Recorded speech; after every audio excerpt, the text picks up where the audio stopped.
औज़ुबिल्लाहि मिनश्शैतानिर्रजीम बिस्मिल्लाहिर्रहमानिर्रहीम। Dear students, अस्सलामु अलैकुम। उम्मीद करता हूँ आप सब खैरियत से होंगे। जैसा कि आप लोग जानते हैं कि लास्ट लेक्चर में हमने एस्केप सीक्वेंसेस के बारे में बात की। उससे पहले हम फॉर्मेट स्पेसिफाइड्स की बात कर रहे थे। एक इंतहाई इम्पॉर्टेंट फंक्शन जिसको हमने बारहा इस्तेमाल किया, स्कैन एफ फंक्शन। आज के लेक्चर में हम कोशिश करेंगे कि उस स्कैन एफ के फंक्शन का पोस्टमार्टम करें कि कौन कौन सी चीज़ें उस स्कैन एफ के फंक्शन में आती हैं और कौन कौन से ऐसे बेसिक पैरामीटर्स हैं जो कि स्कैन एफ के फंक्शन में यूज़ होते हैं। The scanf function is used to get the input from the user through keyboard during execution of program. scanf basically एक आपकी इनपुट को स्कैन करने के लिए इस्तेमाल होता है फ्रॉम कीबोर्ड। जब आप प्रोग्राम चला रहे होते हैं, एग्जीक्यूशन फेज़ में होता है और कुछ ऐसे डाटा मेंबर्स होते हैं जिनकी वैल्यूज़ को आपने at the time of execution get करना होता है या आपको ज़रूरत at the time of execution उन चीज़ों की होती है। तो जब आप एग्जीक्यूशन टाइम पे कोई वैल्यू डिमांड करते हैं या यूज़र से गेट करना चाहते हैं या आपको नहीं पता कि उस वक्त क्या वैल्यू होगी, तो यूज़र जो भी वैल्यू एंटर करेगा आप वो रिसीव करेंगे। तो अगर आप ऐसे सिचुएशन में अगर आप रिसीविंग मूड में आना चाहते हैं या आप चाहते हैं कि आप इनपुट को यूज़र से रनिंग टाइम के दौरान आप कैप्चर करें, तो उसके लिए हमारा जो स्कैन करने का फंक्शन इस्तेमाल होता है वो स्कैन एफ है। और ये हम पहले भी इसके बारे में बात कर चुके हैं कि ये stdio.h का फंक्शन है, ये उसके अंदर मौजूद है। और stdio का मतलब क्या है? Standard input output functions. ये तमाम इनपुट और आउटपुट के जितने भी स्टैंडर्ड मेथड्स हैं सी लैंग्वेज के, वो इस हेडर फाइल के अंदर मौजूद है। तो स्कैन एफ का जो फंक्शन है वो इस्तेमाल होता है कीबोर्ड से इनपुट गेट करने के लिए eight the time of execution, जब प्रोग्राम आपका एग्जीक्यूट हो रहा होता है या आपका प्रोग्राम एग्जीक्यूशन फेज में होता है और उस वक्त अगर आपको इनपुट की ज़रूरत पड़ती है तो फिर हम उसके लिए स्कैन एफ का फंक्शन इस्तेमाल करते हैं। The value is input into a variable in a specified format. अब जो भी वैल्यू आप कीबोर्ड से स्क्रीन पे एंटर करेंगे वो वैल्यू एक वेरिएबल के अंदर एक स्पेसिफाइड फॉर्मेट के अंदर स्टोर होती है। इन शॉर्ट कि आप जो वैल्यू पास कर रहे होते हैं, जो सेंड कर रहे होते हैं, वो वैल्यू एक पर्टिकुलर फॉर्मेट के अंदर आपके वेरिएबल में स्टोर होती है। यानी कि वेरिएबल के अंदर जो वैल्यू स्टोर की जाती है वो एक पर्टिकुलर एक स्पेसिफाइड फॉर्मेट होता है। अब वो स्पेसिफाइड फॉर्मेट कैसे हम गेट करते हैं, वो क्या होता है? This function can be used to get input into numeric, character and string type variable। ये तीन तरह के डिफरेंट वेरिएबल हैं जिनकी वैल्यूज को स्कैन एफ गेट कर सकता है। तो ये तीन तरह के डिफरेंट टाइप ऑफ वेरिएबल्स हैं जिनकी वैल्यूज को जो है वो स्कैन एफ गेट कर सकता है इनपुट की फॉर्म में। एक न्यूमेरिक है, एक करैक्टर है और एक स्ट्रिंग टाइप वेरिएबल है। तो इन तीनों को हमने जो है वो देखा है। अभी स्ट्रिंग के हवाले से अभी हमने कुछ बात मजीद करनी है। अभी तक तो हम करैक्टर अरे के ऊपर बात कर चुके हैं, हमने स्ट्रिंग के पॉइंट ऑफ व्यू से भी बात कुछ की थी, अभी मजीद उसके ऊपर हम कमेंट्स करेंगे। सो this function is defined in stdio.h header file. ये मैं आपसे पहले भी डिस्कस कर चुका हूँ कि आपका जो प्रिंट एफ और स्कैन एफ दो फंक्शंस हैं ये stdio फाइल के अंदर मौजूद है, जो एक हेडर फाइल है। और आमतौर पर आपका हर एक सी प्रोग्राम इस फाइल के साथ लाजमी होता है। मतलब आपका हर सी प्रोग्राम के अंदर एक फाइल लाजमी stdio.h की लाजमी इंक्लूड होती है, क्योंकि ये स्टैंडर्ड इनपुट और आउटपुट बिहेवियर्स को मेंटेन कर लेता है। इसके अंदर वो चीज़ें पड़ी हैं जो आपको रिक्वायर्ड होती हैं। So that's why we have to include these files in your program. अब इसको लिखने का जो जनरल फॉर्मेट है, इसको इस्तेमाल करने का जो तरीकाकार है, जो सिंटैक्स है, वो क्या है कि पहले आप लिखते हैं स्कैन एफ, उसके बाद ब्रैकेट स्टार्ट, फिर उसके बाद फॉर्मेट स्ट्रिंग, कॉमे के बाद वेरिएबल्स। अब फॉर्मेट स्ट्रिंग से मुराद क्या है? वेरिएबल तो आ गया ना, वैल्यू जिसके अंदर आपने वैल्यू को स्टोर करना है। अब देखिए होता क्या है कि जिस वक्त आप स्कैन एफ का फंक्शन यूज़ करेंगे तो होगा क्या, स्क्रीन के ऊपर एक कर्सर ना ब्लिंक करना शुरू कर देगा। जब तक आप उसकी वैल्यू कोई पास नहीं करेंगे तब तक वो आगे मूव नहीं करेगा। अब वो वैल्यू किस टाइप की होगी वो डिपेंड करता है आपका वेरिएबल कि आपने वेरिएबल किस नाम से रखा हुआ है, उसकी डेटा टाइप क्या है और वो कौन सी वैल्यू को स्टोर करने की क्वालिटी अपने अंदर रखता है। तो उस वैल्यू के अकॉर्डिंगली वो वैल्यू उसको जो आगे ट्रीट कर लेता है। तो स्कैनफ का जो फंक्शन है उसके दो पैरामीटर हैं, एक फॉर्मेट स्ट्रिंग है और एक वेरिएबल है। जो फॉर्मेट स्ट्रिंग है बेसिकली वो इंडिकेट करता है आपके फॉर्मेट स्पेसिफायर्स को, और वेरिएबल जो है वो इंडिकेट करता है आपकी वो लोकेशन को जिसके अंदर आपने स्टोर करना है। क्योंकि ये बात हम पहले भी कर चुके हैं कि कोई भी चीज़ कंप्यूटर में स्टोर हुए बगैर आगे प्रोसीड नहीं होती। तो उसको अगर आपने प्रोसीड करवाना है तो इनपुट को कहीं स्टोर करवाना है, तो इनपुट को कहीं स्टोर करवाने के लिए वी नीड अ वेरिएबल। अब वो वेरिएबल कौन सा होगा जिसके अंदर आपने वैल्यू को रखवाना है, स्टोर करवाना है। इसमें फॉर्मेट स्ट्रिंग जो है वो इंडिकेट करता है आपके फॉर्मेट स्पेसिफायर को। अब वो फॉर्मेट स्पेसिफाइड से मुराद क्या है, ये डबल कोट्स के अंदर लिखा जाता है। अब मैंने यहाँ पे फॉर्मेट स्ट्रिंग को लिखा, आपको पता है हमने जो भी अभी लास्ट एग्जांपल की मैं आपको दिखाता हूँ, देखिएगा कि यहाँ पे ये फॉर्मेट स्ट्रिंग जो है वो देखें स्कैनफ के अंदर ये %s यूज़ किया गया है। अब बेसिकली ये क्या है, ये फॉर्मेट स्पेसिफाइड्स हैं। तो ये फॉर्मेट स्पेसिफाइड्स जो होते हैं वो हमेशा डबल कोट्स के अंदर लिखे जाते हैं। So the format specifiers are same as mentioned with the print F function. अब जो प्रिंट एफ फंक्शन में मेंशन किए गए हैं कि इंटीजर के लिए %d है, फ्लोट के लिए %f है, स्ट्रिंग के लिए %s है और कैरेक्टर के लिए %c है, इस तरह डिफरेंट आपने देखे। तो प्रिंट एफ में जो फॉर्मेट स्पेसिफायर यूज होते हैं वो एज इट इज वही फॉर्मेट स्पेसिफायर्स आपके स्कैनफ के अंदर भी इस्तेमाल होते हैं। So the format string used in scanf function is slightly different from the format string used in a printf function। थोड़ा सा इसके अंदर जो है वो फर्क है, स्लाइटली सा डिफरेंट है। वो डिफरेंट क्या इसके अंदर आते हैं कि देखिए वहां पे तो वो प्रिंट करने के लिए इस्तेमाल होगा ना, यहाँ पे उसको कैप्चर करने के लिए इस्तेमाल होना है। So in scanf function the text message inside the format string can not be written. अब जैसे कि आपको पता है हमने प्रिंट एफ फंक्शन को स्टडी किया कि प्रिंट एफ के फॉर्मेट स्ट्रिंग के अंदर हम अपना मैसेज दे सकते हैं, लेकिन स्कैनफ के फंक्शन के अंदर आप मैसेज नहीं दे सकते। मैसेज आप सिर्फ प्रिंट, देखें मैसेज देने से मुराद क्या है, देखें दो चीज़ें, मैसेज गेट करना या मैसेज सेंड करना। अगर आप मैसेज सेंड करने की बात कर रहे हैं तो फिर डेफिनेटली सेंड करने का जो फंक्शन है वो प्रिंटिंग का है, वो स्कैनिंग का नहीं है। अगर आप गेट करना चाह रहे हैं तो उसके लिए फंक्शन प्रिंट नहीं है, उसके लिए फंक्शन स्कैन है। तो ये इस बात का आपने ख्याल रखना है कि अगर आपने कोई मैसेज डिस्प्ले करवाना है तो उसके लिए प्रिंट एफ का फंक्शन इस्तेमाल होगा। अगर कोई मैसेज रीड करना है स्क्रीन से तो उसके लिए फिर स्कैनफ यूज होगा। तो स्कैनफ के फंक्शन के अंदर जो टेक्स्ट मैसेज होता है जो आप डिस्प्ले करवाते हैं वो इंक्लूड नहीं होता, वो आप इसके अंदर नहीं लिख सकते। Only the format specifiers are given in place of format string। सिर्फ आप format specifiers दे सकते हैं किस type of, which type of variable you want to add या which kind of data item you want to insert। तो type basically इसके अंदर mention की जाती है। तो इसके अंदर आप सिर्फ जो है वो फॉर्मेट स्पेसिफाइड्स को पुट कर सकते हैं, आपको मैसेज इसके अंदर ऐड नहीं कर सकते। सो ये इसकी एक रिस्ट्रिक्शन है, इसको आपने अपने पास नोट डाउन करना है। So variables indicates the list of variables in which entered value are stored. देखिए डेफिनेटली स्कैनफ के फंक्शन का यूज करने का जो बेसिक पर्पज है वो क्या है, यूजर से वैल्यू गेट करना, रिसीव करना। तो जब वैल्यू आप गेट कर रहे हैं तो उस सूरत में आपने डेफिनेटली उसको कहीं ना कहीं स्टोर करवाएंगे। तो अब अगर आप उसको कहीं पे स्टोर करवाना चाह रहे हैं तो स्टोर करवाने के लिए फिर आपको एक वेरिएबल रिक्वायर्ड होगा।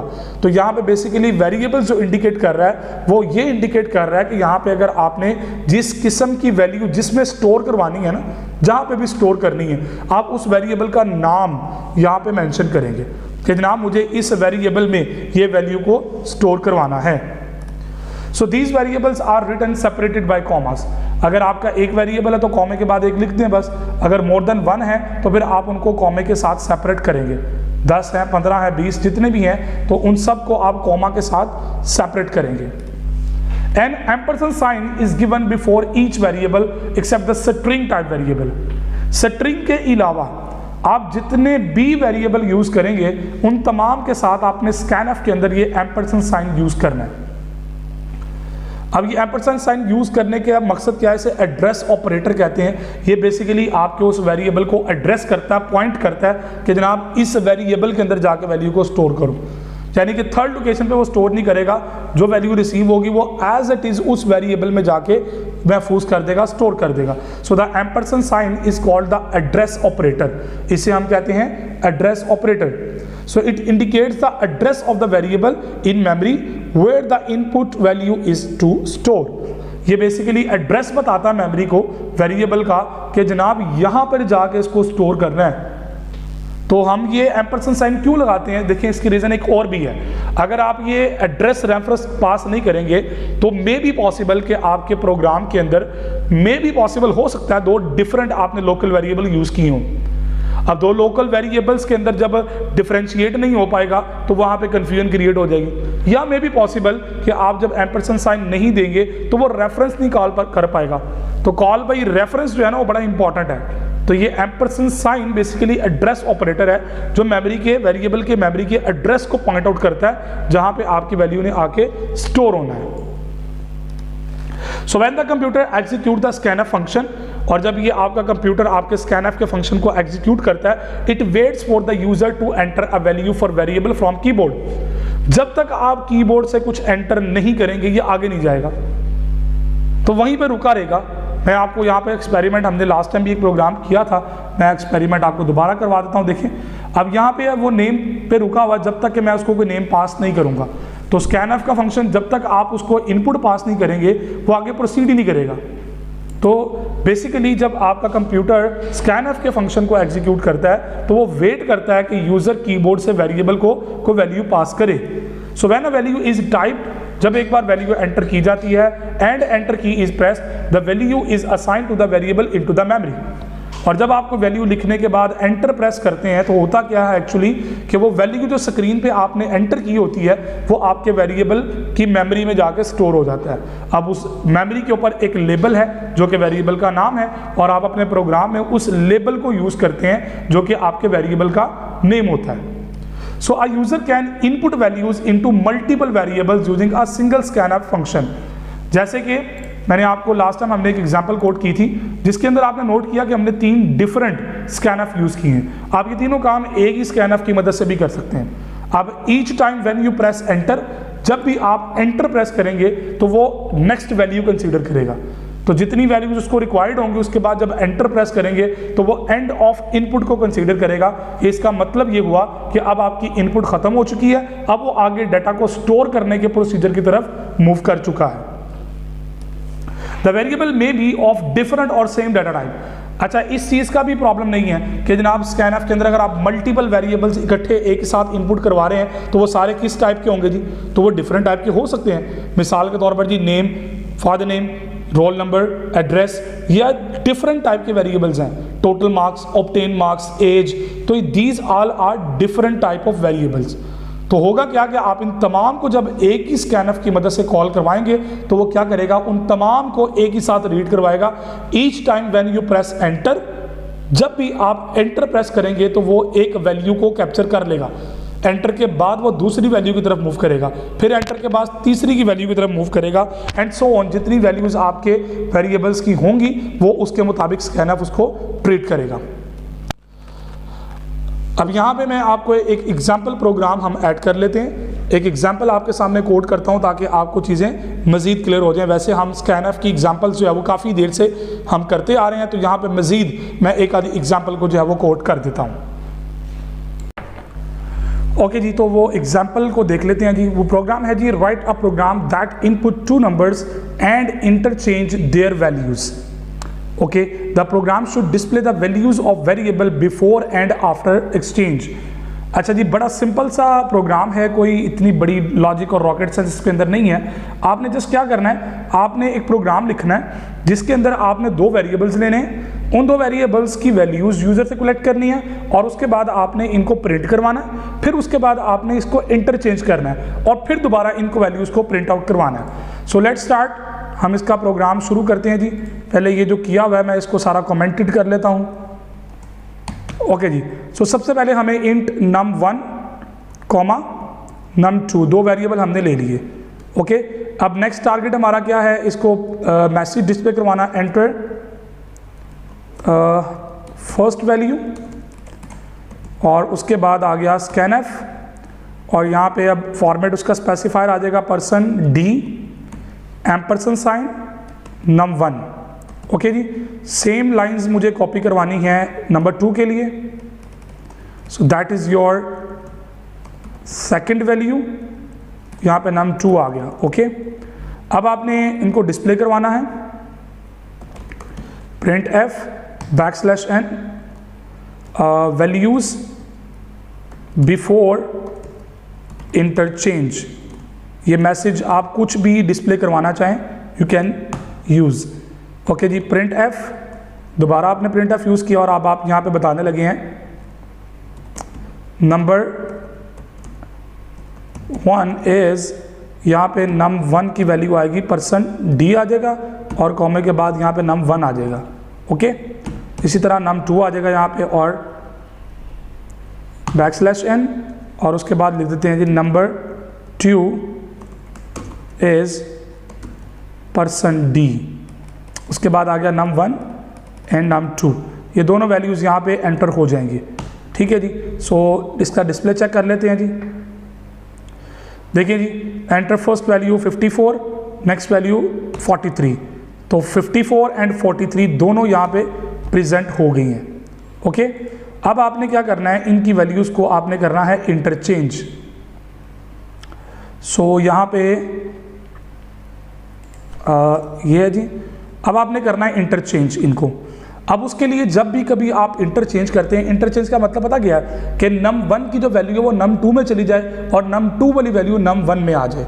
तो ऐसे कामों के लिए आपको जो है ना वो एक टेम्परेरी वेरिएबल रिक्वायर्ड होता है। सो मैं इंटीजर टाइप का टेम्प वेरिएबल लेता हूँ, ठीक है, और अब मैं टेम्प में num1 पास कर देता हूँ। अब num1 की जो वैल्यू वो टेम्प2 में चलेगी। अब num2 के अंदर मैं पास कर देता हूँ num1। तो अब बेसिकली क्या हुआ, टेम्प के अंदर आ गई num1 वैल्यू और num2 के अंदर आ गया num1। अब फाइनली num1 के अंदर क्या आएगा, टेम्प। ठीक है जी, तो आपने टेम्प वेरिएबल उसके अंदर रख दिया। ठीक है जी, तो दो वेरिएबल आपने थे num1 और num2, तो आपने क्या किया कि टेम्प के अंदर num1 रखा, ठीक है, और num1 की जो वैल्यू है वो आपने num2 में स्टोर कर दी। ये प्रॉब्लम यहाँ पे हो गई, इसको 1 करना चाहिए था हमें। 1 के अंदर 2 रखें और 2 के अंदर आप टेम्प रखें। ठीक है जी, सो उसके बाद आपने ये वाली दो लाइंस दोबारा यहाँ से कॉपी कर लें और यहाँ पे इनको डिस्प्ले करवा लें, वैल्यूज़ आफ्टर इंटरचेंज। ठीक है जी, और यहाँ पे फाइनली आप \n करवा लें। सो देखिए, स्कैन एफ की मदद से हमने दो इनपुट लिए हैं। ये जो काम हमने किया है इसे कहते हैं स्वैपिंग, शिफ्टिंग या स्वैपिंग। सो एग्जीक्यूट करते हैं, देखिए जिसको। सो फर्स्ट वैल्यू आपसे डिमांड कर रहा है जी, मैंने कहा जी 65, नेक्स्ट वैल्यू है 56, यहाँ मैं चेंज कर लेता हूँ 78। सो देखें 78 नंबर 1 में आ गई और 65 नंबर 2 में चला गया। तो इसे कहते हैं वैल्यूज़ इंटरचेंजिंग, इंटरसेक्शन या इंटरचेंज। वैल्यूज़ को आपने इंटरचेंज किया, इसे प्रोग्रामिंग की सेंस में हम इसे कहते हैं स्वैपिंग। ये स्वैपिंग का जो काम हमने किया है वो यहाँ पे इसको कैसे करना था वो मैंने आपको गाइड कर दिया। इसी तरह एक और एग्जांपल यहाँ पे हम कोड कर लेते हैं। Write a program that input the radius of sphere from user. Radius वो कहता है यूजर से लेना है, calculates is volume and surface area using the formula. Formula दोनों का दे दिया उसने, ठीक है। वो कहता है पाई की वैल्यू पहले से फिक्स है तो वो 3.14159 है। ठीक है जी, बड़ा सिंपल सा प्रोग्राम है, कोई इसके अंदर बड़ी रॉकेट साइंस नहीं है। थोड़ा सा इसको ज़रा इम्प्लीमेंटेशन की तरफ आते हैं। सो उसके लिए आपने बड़ा सिंपल सा काम ये करना है कि मैं यहाँ पे इसको ख़त्म करके ये सारा कमेंटेड कर लेता हूँ। तो एक ही फाइल के अंदर मैं मल्टीपल प्रोग्राम्स जो है वो टाइप कर रहा हूँ। ओके जी, अब यहाँ पे हमने प्रोग्राम स्टार्ट करना है। ठीक है जी, प्रोग्राम स्टार्ट करते हैं जी। Write a program to input radius. सबसे पहले हमें रेडियस की वैल्यू चाहिए। अब रेडियस पॉइंट में हो सकता है ना, क्या ख्याल है? तो आप उसको फ्लोट ले लें। सो फ्लोट आपने कहा जी कि यहाँ पे आ गया रेडियस, RAD के नाम से मैंने ले लिया। ओके, नेक्स्ट वो कहता है जी calculate its volume and surface, हमें पाई इसके अंदर रिक्वायर्ड है।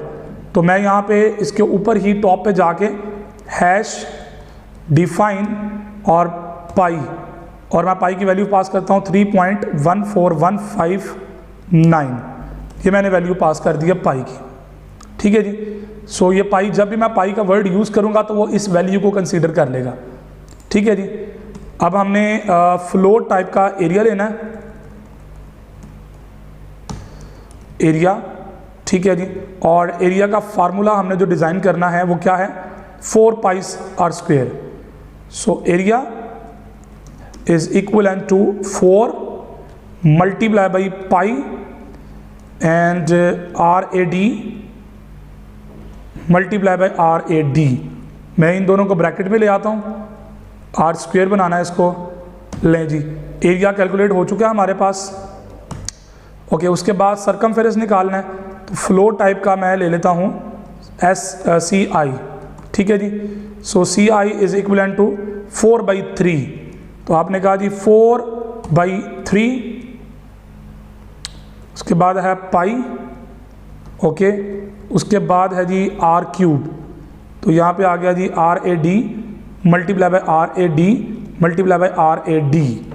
ठीक है जी। अब यहाँ पे भी वो एक पॉइंट वाली वैल्यू होना ज़रूरी है, 4.0 कर लें इसको, 4.0 कर लें जी। ओके जी। सो अब आपने प्रिंटिंग करवानी है। So print F the area is, यहाँ पे आ जाएगा पर्सन F और ये आ गया एरिया। ठीक है जी। सिमिलरली आपने अब दूसरा भी प्रिंट करवाना है। सो उसके लिए आ गया प्रिंट F द सरकमफेरेंस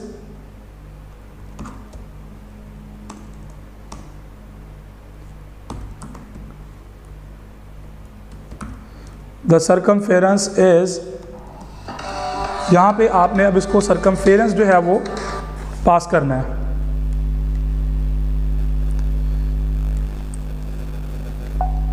सो यहाँ पे अब उसकी वैल्यू आएगी पर्सन F और यहाँ पे आ गया CI। सो यहाँ पे \n की मदद से आपने नए पेज पे जाना है। सो चेक करते हैं जी। फाइनली जब आपने इसको चलाया तो यहाँ पे थोड़ा सा प्रॉब्लम आया, for each function its appear in.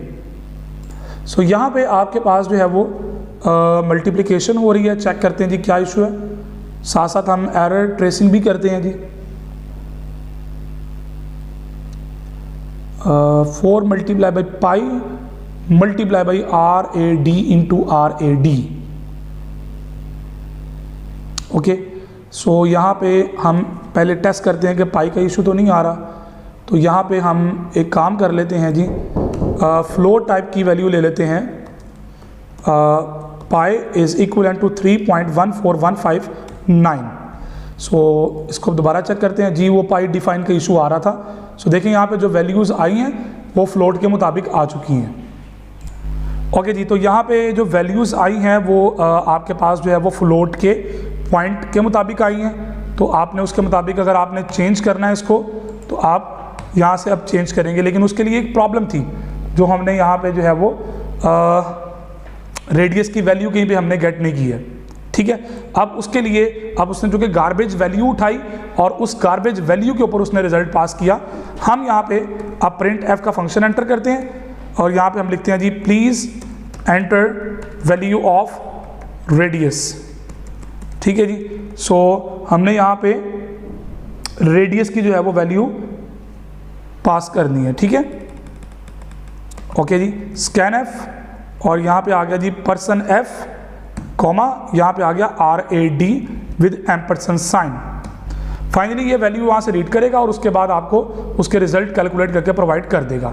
सो देखिए जी, मैं वैल्यू पास करता हूँ 7.8। तो देखें उसने एरिया और सरकमफेरेंस दोनों जो है वो यहाँ पे कैलकुलेट करके दे दिए। इसी तरह आप अपने डिफरेंट जो है वो फंक्शंस को इम्प्लीमेंट कर सकते हैं। तो स्कैन F का जो बेसिकली मेन पर्पस है वो यही है कि आप अपने एलिमेंट्स को किस तरह से eight the time of execution आप वहां से कैप्चर करते हैं। सो एक और एग्जांपल प्रोग्राम यहाँ पे मैं ऐड कर देता हूँ, बड़ा सिंपल है। देखिए, write a program that converts a temperature in degree Fahrenheit rate into the degree Celsius. For conversions use the formula. आप इस फार्मूले का इस्तेमाल करेंगे 5/9 मल्टीप्लाई बाई ब्रैकेट में F-32। तो अब आपको मैं सजेस्ट करूंगा कि आप इसको अपने तौर पे एक बार खुद ट्राई करें। मैं थोड़ा सा हिंट आपको प्रोवाइड कर दूंगा कि आप जब वैल्यू f की प्रोवाइड करेंगे, सो मैं यहाँ से थोड़ा सा आपको हिंट इसका दे देता हूँ।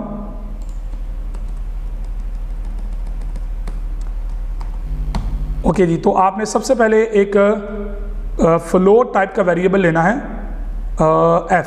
ओके, अब उसी तरह आप उसके बाद मैसेज अपना प्रिंट करवा देंगे, ठीक है, एंटर वैल्यू ऑफ f, ठीक है जी।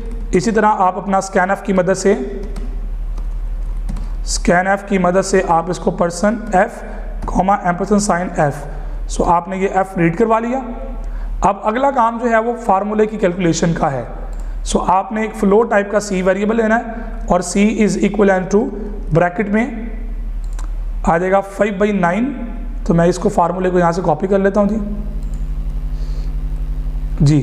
तो ये आ गया जी 5/9 multiply by f minus 32।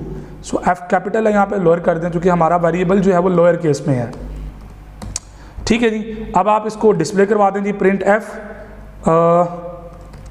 The value of c is, आप यहाँ पे इसको प्रेजेंट करें पर्सन f और यहाँ पे आ गया c। सो देखिएगा, इसको एग्जीक्यूट करते हैं जी। वैल्यू उसने f की मांगी है, मैं देता हूँ जी इसको 76। सो उसने 0.00 दे दिया, कैलकुलेशन उसके अकॉर्डिंगली है। बहरहाल फार्मूला आप उसको उसके मुताबिक अपडेट करें, ठीक है, 5.9 कर लें या 5.0 कर लें। सो एक वैल्यू मैंने कहा था कि फ्लोट होना ज़रूरी है। सो 98, तो देखिए 36.66, ठीक है जी। तो एक वैल्यू कम से कम फ्लोट होना ज़रूरी है। अब इस तरह जब आप डिफरेंट प्रोग्राम्स को टेस्ट करेंगे तो आपके पास डिफरेंट काइंड की जो है वो रिजल्ट्स सामने आते हैं।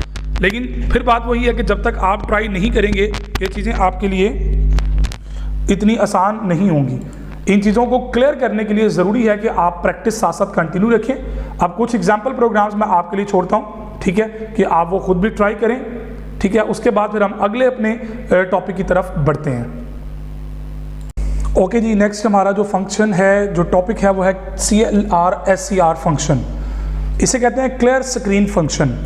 आपने देखा, हमने पहले भी इसको इस्तेमाल किया है, तो आपको क्लियर होगा इसका कि इसका आइडिया क्या होता है। बेसिकली इसका पर्पस ये होता है कि आपकी स्क्रीन पे जो ब्लैक स्क्रीन जो नज़र आती है ना, उस पर जो कुछ लिखा होता है ये उसको क्लियर करने के लिए इस्तेमाल होता है। So the CLR SCR basically दो डिफरेंट वर्ड्स का कम्बिनेशन है। CLR का मतलब है क्लियर, SCR का मतलब है screen. So this function is used to clear the screen of the monitor. आपकी आउटपुट स्क्रीन पे जो पहले से टेक्स्ट होता है ये उसको रिमूव करने के लिए इस्तेमाल होता है। एक्चुअली ये फंक्शन सिर्फ प्रिंटिंग के लिए इस्तेमाल होता है कि आपके प्रिंटिंग स्क्रीन के ऊपर जो चीज़ें पहले से मौजूद होती हैं ये उनको क्लीन कर देता है। इट्स लुक्स लाइक अच्छे वाइट बोर्ड है, तो एक नया क्वेश्चन स्टार्ट करने से पहले आप CLR SCR कर देते हैं, तो बेसिकली आपके वाइट बोर्ड को जो क्लीन करना है बेसिकली ये वो काम है। CLR SCR का काम जो है वो आपकी स्क्रीन को क्लियर करना है। So after executing this function, जब भी ये फंक्शन एग्जीक्यूट होता है, screen cursor moves to the top left corner of the screen. तो ये टॉप लेफ्ट कॉर्नर पे स्क्रीन के मूव कर जाता है कर्सर आपका। So this function is defined in conio.h header file. अच्छा, ये याद रखना है कि अगर आपने इस फंक्शन को इस्तेमाल करना है तो ये डायरेक्टली फंक्शन काबिल इस्तेमाल नहीं होता। इसको इस्तेमाल करने के लिए आपको एक हेडर फाइल है जो यूज़ करनी पड़ेगी। यानी कि इन शॉर्ट ये जो फंक्शन है वो हेडर फाइल है conio.h, ये उसके अंदर एक फंक्शन है। यानी कि conio.h के अंदर एक फंक्शन है CLR SCR। तो अगर आपने CLR SCR फंक्शन को यूज़ करना है अपने प्रोग्राम के अंदर तो उसके लिए ज़रूरी है कि आपके प्रोग्राम के अंदर conio.h हेडर फाइल इंक्लूड होनी चाहिए। अगर आप वो फाइल इंक्लूड नहीं करते तो आप इस फंक्शन को इस्तेमाल नहीं कर पाएंगे। कोई इसका पैरामीटर नहीं है, कोई इसकी रिटर्न टाइप नहीं है, सिंपली CLR SCR, आगे ब्रैकेट्स को खाली रहने दें, आगे सेमीकोलन लगा दें, सिर्फ इतने काम से आप इसको यूज़ कर सकते हैं। तो बेसिकली इस फंक्शन का जो मेन पर्पस है वो क्या है, आपकी स्क्रीन पे लिखे हुए टेक्स्ट को क्लियर करने के लिए। अब आपके जहन में क्वेश्चन आएगा कि भी कहाँ पे यूज़ होती हैं। जनाब बहुत सारी सिचुएशंस ऐसी होती हैं, जैसे मिसाल के तौर पर जी मैं यूज़र से पहले उसका नाम पूछता हूँ, फिर उसका फादर नेम पूछ लेते हैं, फिर उसका जनाब उसकी पर्सनल डिटेल हमने कलेक्ट करने के बाद आपने नोट किया कि यार इन्फॉर्मेशन एक पेज से बढ़ रही है, तो आपने स्क्रीन क्लियर करवा के उसको डिस्प्ले करवा दिया। तो तो आप डिस्प्ले करवाने के लिए पहले स्क्रीन को क्लियर करवा लेते हैं। सो इसके अलावा भी बहुत सारे और भी ऐसे सिनेरियोज होते हैं जहाँ पे आपको यूज़ करना पड़ जाता है स्क्रीन क्लियर का फंक्शन। तो बेसिकली ये स्क्रीन क्लियर का फंक्शन सी लैंग्वेज की लाइब्रेरी stdio.h के अलावा conio.h है, ये उसके अंदर मौजूद होता है। कॉमन इनपुट आउटपुट ऑपरेशन, ये बेसिकली conio का मतलब क्या है, कॉमन कंसोल कह लें, कॉमन कह लें, कंसोल इनपुट आउटपुट कह लें। तो ये दोनों इसके जो है वो डिफरेंट एब्रीविएशंस हैं जो इस काम के लिए इस्तेमाल होते हैं। नेक्स्ट हमारे पास है जी करैक्टर इनपुट। करैक्टर इनपुट क्या होती है? देखिए, आपके सी प्रोग्राम के अंदर आपको एक ऐसा पॉइंट होता है, आप अपने प्रोग्राम के अंदर एक चेक पॉइंट रख सकते हैं, उसको स्टे करवा सकते हैं कि जब तक आप कोई करैक्टर एंटर ना करोगे तब तक वो आगे मूव नहीं करेगा। आप ये समझ लो कि उसको होल्ड करवाना, होल्ड करवा देते हैं कि जनाब आगे बढ़ने से पहले मुझे आप बताओ कि जब मैं ये करूंगा उसके बाद ये आगे मूव करेगा। So the process to enter characters into computer is called character input. आप ये समझ लो कि जी आपने स्क्रीन को रोका, आपने किसी भी प्रोग्राम को किसी भी पॉइंट पे जाके स्टॉप कर दिया, रोक लिया, टेम्परेरी इसको स्टॉप करवाया, और वहां पे आप डिमांड आपने की कि प्रेस एनी की टू कंटिन्यू, लेकिन ये स्क्रीन पे नजर नहीं आएगा, ये प्रेस एनी की टू कंटिन्यू नजर नहीं आएगा। प्रोग्राम अभी आपका चल रहा होगा, यानी कि प्रोग्राम अभी आपका कंप्लीट नहीं, फुलफिल नहीं हुआ। होगा क्या कि ये ऐसे ही है जैसे आपने एक पूरे प्रोसेस के दौरान कुछ चेक पॉइंट रख दिए कि जब आप रिस्पॉन्स करोगे तो वो आगे जाएगा, आप रिस्पॉन्स नहीं करोगे तो वो उससे आगे नहीं बढ़ेगा। So the process to enter characters into computer is called character input. So the scan f function can be use for character input. अब आप सिंगल एक करैक्टर लेना ना, तो उसके लिए स्कैन एफ का फंक्शन भी है, गेटएस का फंक्शन भी है, ठीक है। However, C language provides the function that are specially used for character input. Purely एक करैक्टर के लिए अगर आपने लेना ना, तो ये करैक्टर कहीं पे स्टोर नहीं होता, ये सिर्फ चेक पॉइंट होता है। तो getch का फंक्शन जो है वो इस काम के लिए इस्तेमाल होता है। The important character input functions are getch and getche। जो getch है इसका मतलब होता है गेट करैक्टर, और जो getche होता है इसका मतलब होता है गेट करैक्टर विद इको। ये आपको स्क्रीन पे दिखाएगा कि आपने क्या एंटर किया, जबकि getch आपको स्क्रीन पे डिस्प्ले नहीं करवाएगा कि वो क्या दिखा रहा है। So both these functions are defined in header file .conio.h। conio भी कहते हैं इसको conio भी कहते हैं, conio.h भी कहते हैं। सो ये conio.h हेडर फाइल है, उसके अंदर ये दोनों फंक्शंस जो है वो मौजूद है। As per your need, as per your demand, you can use that functions. So पहले बात कर लेते हैं जी getch फंक्शन की। सो getch का फंक्शन क्या करता है? The word getch stand for get character. So getch का जो मतलब है वो क्या है? Get character. So this function is use to get, या इनपुट क्या लें, गेट का मतलब इनपुट होता है, a single character from keyboard during execution of program. तो बेसिकली प्रोग्राम की एग्जीक्यूशन के दौरान अगर आपने यूजर को होल्ड करवाना है किसी पॉइंट तक के लिए, जब तक वो एंटर नहीं करेगा या आगे नहीं बढ़ना, तो तब उस पॉइंट के लिए फिर हम इसको यूज करते हैं। The entered character is not displayed on the screen. जो getch होता है उसके अंदर आप जो करैक्टर एंटर करेंगे ना वो नजर नहीं आएगा, वो डिस्प्ले नहीं करेगा स्क्रीन पे। Similarly the input process is automatically completed without pressing the enter की। तो एंटर की को प्रेस किए बगैर आपका जो इनपुट का प्रोसेस है वो ऑटोमेटिकली कंप्लीट हो जाता है। So this function is normally used to pause the execution of program. जैसे कि मैंने पहले भी जिक्र किया कि अपने प्रोग्राम के अंदर अगर कहीं पे आपने प्रोग्राम को रोकना है, स्टॉप करना है, कहीं पे उसको पॉज करना चाह रहे हैं, किसी वर्किंग के लिए उसको रोकना चाह रहे हैं, तो उस मकसद के लिए फिर हम इसको इस्तेमाल करते हैं। So the general syntax to call this function is as variable equal getch। तो आपने अगर स्टोर करना the var is of int type, ये var जो होगा वो इंट टाइप का होगा कि आपने जो गेट करैक्टर करना है वो किस टाइप का है। The ASCII value of entered character is stored into it. अब जो आपका वेरिएबल होगा वो इंटीजर टाइप का होगा, तो डेफिनेटली आपके ASCII कोड सारे के सारे इंटीजर होते हैं, तो वो इंटीजर टाइप के डाटा इसके अंदर स्टोर करेगा। The use of var is optional, ये आपकी चॉइस है, इसको स्टोर करवाएं या ना करवाएं। वैसे नॉर्मली हम इसको स्टोर नहीं करवाते, हमें पॉज करने के लिए इस्तेमाल होता है। जैसे वो की कोई भी कीबोर्ड पे प्रेस करेंगे वो आगे बढ़ जाएगा। इसी तरह सेकंड फंक्शन आपके पास है जी getche। अब ये गेट CHE क्या है? Get character with echo, get character with echo. अब ये करता क्या है? The word echo means repeat और डिस्प्ले। इको का मतलब होता है रिपीट और डिस्प्ले। अगर आप अपना एंटर किया हुआ करेक्टर देखना चाहते हैं कि हमने क्या एंटर किया, अगर आप उसको डिस्प्ले करवाना चाहते हैं, देखना चाहते हैं, तो उसके लिए फिर हम गेट CH के साथ E का इजाफा कर देते हैं। So this function is similar to get CH function. सिर्फ फर्क ये है कि गेट CH डिस्प्ले नहीं करवाता, ये आपको साथ साथ स्क्रीन पर रिजल्ट डिस्प्ले भी करवाता है। So it is also used to get input a single character from keyboard during execution of program। एक सिंगल कैरेक्टर रीड करेगा, वो आपकी अगर सिंपल गेट CH लगाया होगा तो वो डिस्प्ले नहीं करवाएगा, अगर गेट CH के साथ E का इजाफा कर देंगे तो वो डिस्प्ले करेगा स्क्रीन के ऊपर जो भी कैरेक्टर आप एंटर करेंगे। However, the entered character is displayed on the screen, कि आपने जो कैरेक्टर एंटर किया होगा वो स्क्रीन पे डिस्प्ले होगा। सो इसका जनरल सिंटैक्स जो है वो VAR is equal to get CHE है। वही बात कि इसके अंदर वो ऑप्शनल है, VAR इंटीजर टाइप का होगा, लेकिन अगर आपने लगाना तो, अदरवाइज ये ऑप्शनल है, आप इसको यूज़ करें या ना करें। डेफिनेटली वो इंटीजर टाइप का इसलिए है कि उसके अंदर वो ASCII की वैल्यूज़ को स्टोर करेगा। So that's why it's optional और इंटीजर टाइप। एक एग्जाम्पल प्रोग्राम है यहाँ पे आपके लिए ऐड कर लेते हैं। Write a program that inputs a character using get CH function and display its ASCII value on the screen. अब अगर आप इसको स्टोर करना चाहते हैं तो आप स्टोर कर लें, अदरवाइज वो स्टोर करने की ज़रूरत इसको नहीं पड़ती। सो देखिए जी, हम करते ये हैं कि यहाँ पे एक फंक्शन बनाते हैं, कोड है जी जिसके अंदर CH नाम ले लेते हैं, और उसके बाद हम करते हैं जी प्रिंट F, और यहाँ पे कहते हैं जी एंटर करेक्टर,